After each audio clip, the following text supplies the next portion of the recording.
السلام علیکم ورحمۃ اللہ وبرکاتہ نحمده ونصلی علی رسولہ الکریم اما بعد۔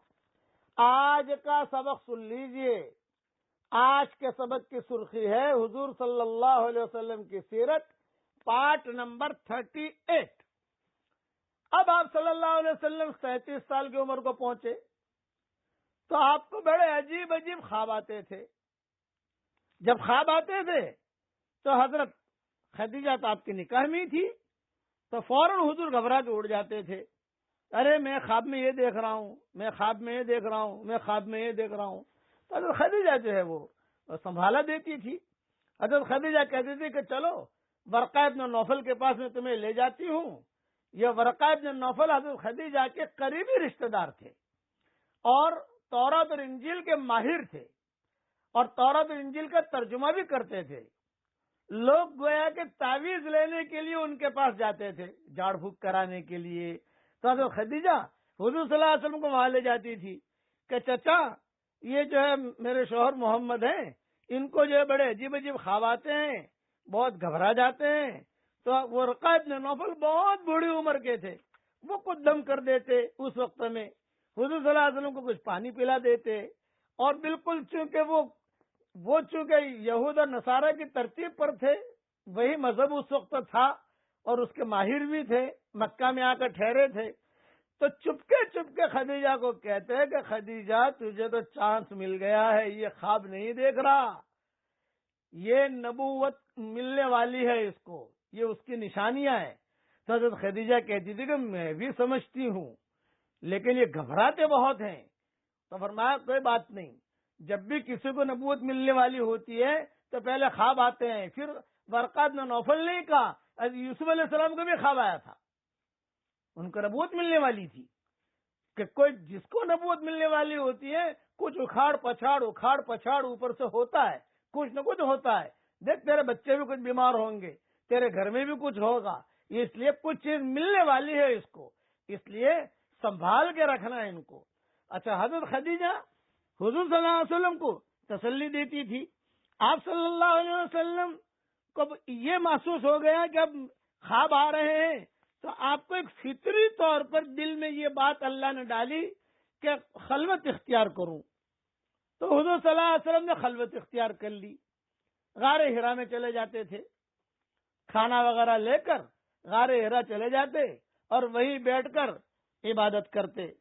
عبادت کا کوئی خاص تذکرہ نہیں ہے کہ کیا کرتے، اس لیے کہ نماز تو آئی نہیں تھی، لیکن بعض علماء نے لکھا ہے وہی بیٹھے بیٹھے فکر کرتے، بیٹھے رہتے، لیٹے رہتے، اور وہی جو ہے آسمان زمین کو کس نے پیدا کیا یہ سوچتے رہتے، اکیلے غار میں رہتے، اور کھانا لے کے چلے گئے۔ 2-3 دن کیا ہوتے، کھانے میں کیا ہوتا، کھجوریں ہوتی، کوئی پنیر کے ٹکڑے ہوتے۔ پھر چونکہ آپ نے بکریاں چرائی تھی تو اس لیے وہ جو درخت کے اوپر جو کالے کالے پھل ہوتے تھے، آپ جانتے تھے کہ یہ میٹھے ہوتے ہیں، وہ لے کے آ جاتے، اور غار میں ہی حضور صلی اللہ علیہ وسلم اپنا جو ہے یعنی بیٹھے رہتے، اللہ اللہ کرتے۔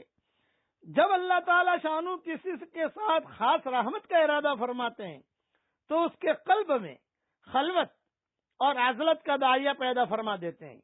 چنانچہ حق جل شانو نے اصحاب کہف کے قصے میں اللہ ارشاد فرماتے ہیں وَإِذِ اعْتَزَلْتُمُوهُمْ وَمَا يَعْبُدُونَ إِلَّا اللَّهَ فَأَوُوا إِلَى الْكَهْفِ يَنشُرْ لَكُمْ رَبُّكُمْ مِنْ رَحْمَتِهِ وَيُهَيِّئْ لَكُمْ مِنْ أَمْرِكُمْ مِرْفَقًا۔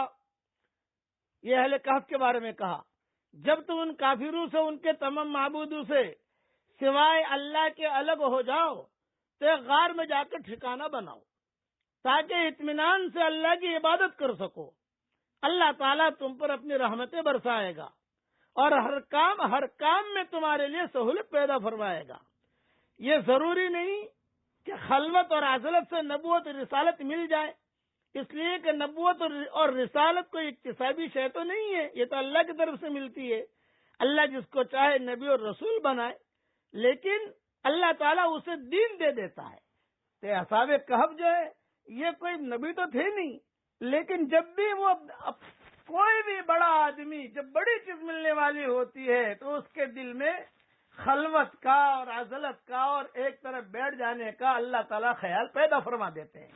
اسی لیے قرآن میں فرمایا فَلَمَّا اعْتَزَلَهُمْ وَمَا يَعْبُدُونَ مِن دُونِ اللَّهِ وَهَبْنَا لَهُ إِسْحَاقَ وَيَعْقُوبَ وَكُلًّا جَعَلْنَا نَبِيًّا. ابراہیم علیہ السلام کافروں سے اور سوائے خدا کے ان کے تمام معبودوں سے جب الگ ہو گئے ابراہیم علیہ السلام، تو ہم نے ابراہیم کو اسحاق جیسا بیٹا دیا اور یعقوب جیسا پوتا عطا کیا اور ہر ایک کو نبی بنایا. اس سے پتا چلا کہ جب کسی کو نبوت دینے کا اللہ ارادہ کرتے ہیں یا صالح بنانے کا اللہ ارادہ کرتے ہیں یا صدیق بنانے کا اللہ ارادہ کرتے ہیں تو دل میں یہ داعیہ پیدا ہو جاتا ہے کہ میں الگ تھلگ رہوں اور اپنا اللہ اللہ کرتا رہوں. تو حضور صلی اللہ علیہ وسلم کو بھی یہی دل میں خیال آیا کہ میں اللہ اللہ کروں بھائی. تو وہاں جو ہے غار میں جا کر بیٹھ جاتے تھے. بقیہ تفصیل کل پوری کروں گا.